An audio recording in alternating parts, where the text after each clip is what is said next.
నాటుకోడి పెట్ట. తన పేరు మంజుల. తను మా వీధిలో ఉండేది. చూడడానికి నాటుకోడి పెట్టలా ఉండేది. నాకు తనపైన ఎప్పుడూ దృష్టి పడలేదు. అనుకోకుండా ఒకరోజు అటు వెళ్తూ ఉన్నప్పుడు నా వైపు చూసింది. మన ఛానల్ని కొత్తగా చూస్తున్న వాళ్ళు ముందుగా ఒక లైక్ చేసి ఛానల్ని సబ్స్క్రైబ్ చేసుకోండి. నేను కూడా అనుకోకుండా అటువైపు చూశాను. అప్పుడే తెలిసింది ఈ అమ్మాయి మా వీధిలో ఉన్నట్టుగా.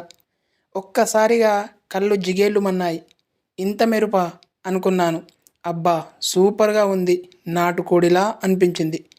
అలా అనుకుంటూ ఉండగానే చిన్న నవ్వు నవ్వి వెళ్ళిపోయింది. అప్పటి నుండి నాటుకోడి పెట్ట మీద మనసు పడింది. పదే పదే ఆ పెట్ట గుర్తొస్తుంది. ఆ తర్వాత మళ్ళీ వారం రోజుల పాటు కనిపించలేదు. నేను ప్రతిరోజు గల్లీలో 10 సార్లు తిరుగుతున్నాను, కోడిపెట్ట కనిపిస్తుందో ఏమో అన్న ఆశతో. కానీ కోడిపెట్ట మాత్రం కనిపించలేదు.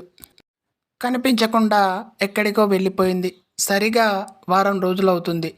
ఆమె కోసం ఎదురు చూస్తూ ఉన్నాను. ముందుగా చూసిన ప్లేస్లో అప్పుడే వచ్చింది ఆ నాటుకోడి. ఒక్కసారిగా నాకు ఊరిళ్ళు మొదలయ్యాయి.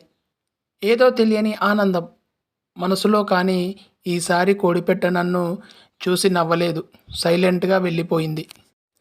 అప్పుడు నాకు అర్థం కాలేదు, ఎందుకలా వెళ్ళిపోయింది అని ఆలోచిస్తూ ఉన్నాను. ఆ రోజంతా బాగా ఆలోచిస్తూ కూర్చున్నాను. మరుసటి రోజు మళ్ళీ వెళ్ళాను. నాటుకోడి పెట్ట నాకన్నా ముందే అక్కడ ఎదురు చూస్తూ ఉంది.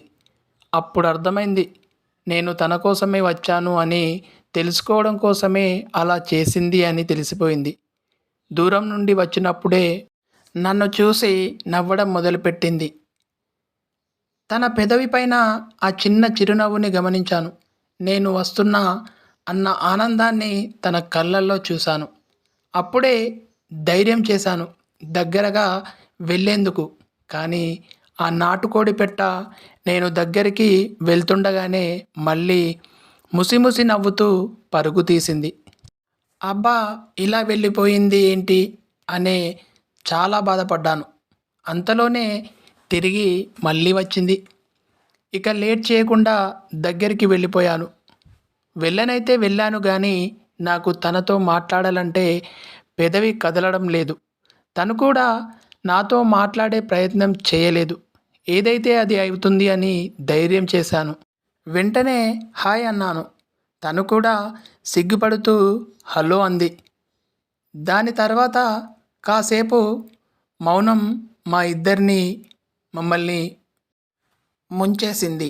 తర్వాత మళ్ళీ రెండోసారి ధైర్యం చేసి నీ పేరేంటి అని అడిగాను.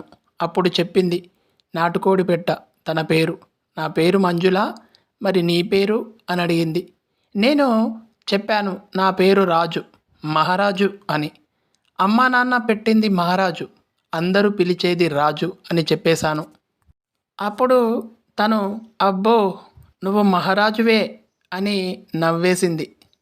అలా చాలాసేపు ఒకరి గురించి ఒకరు తెలుసుకుంటూ మాటల్లో పడి మమ్మల్ని మర్చిపోయారు. గంట అక్కడే ఉండిపోయాము. ఎవరు చూస్తారో అనే ధ్యాస కూడా లేకుండా మేము మాటల్లో మునిగిపోయాం. తర్వాత తనని వాళ్ళ అమ్మ పిలిచింది. సరే మహారాజా, నేను బయలుదేరుతాను అంటూ ఒక నవ్వు విసిరి వెళ్ళిపోయింది. అప్పుడే గుండెల్లో కొత్తగా ఏదో జరుగుతున్నట్టు హాయిగా అనిపించింది. ఆ మరుసటి రోజు నుండి అలా 15 రోజుల పాటు అక్కడే కలుసుకుంటూ మాట్లాడుకునేవాళ్ళం. ఆ తర్వాత ఒకరోజు వాళ్ళ అమ్మ వాళ్ళు ఊరెళ్ళారు అని, తను మాత్రమే ఇంట్లో ఉంది. అదే రోజు కలిసి నా ఫోన్ నెంబర్ తీసుకుని తన నెంబర్ నాకు ఇచ్చింది. నేను ఫోన్ చేస్తాను అని చెప్పి ఇంటికి వెళ్ళింది. వెళ్ళిన 5 నిమిషాలకే నాకు ఫోన్ వచ్చింది. ఆ రోజంతా ఫోన్లో మాట్లాడుతూ ఉండిపోయాము. ఇంకా మా ఇద్దరి మధ్య చాలా సాన్నిహిత్యం పెరిగిపోయింది.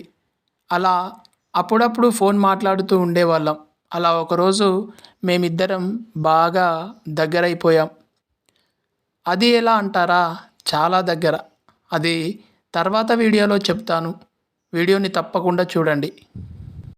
ఈ వీడియో మీకు నచ్చినట్లయితే ఒక లైక్ చేయండి, కామెంట్ కూడా చేయండి. ధన్యవాదాలు.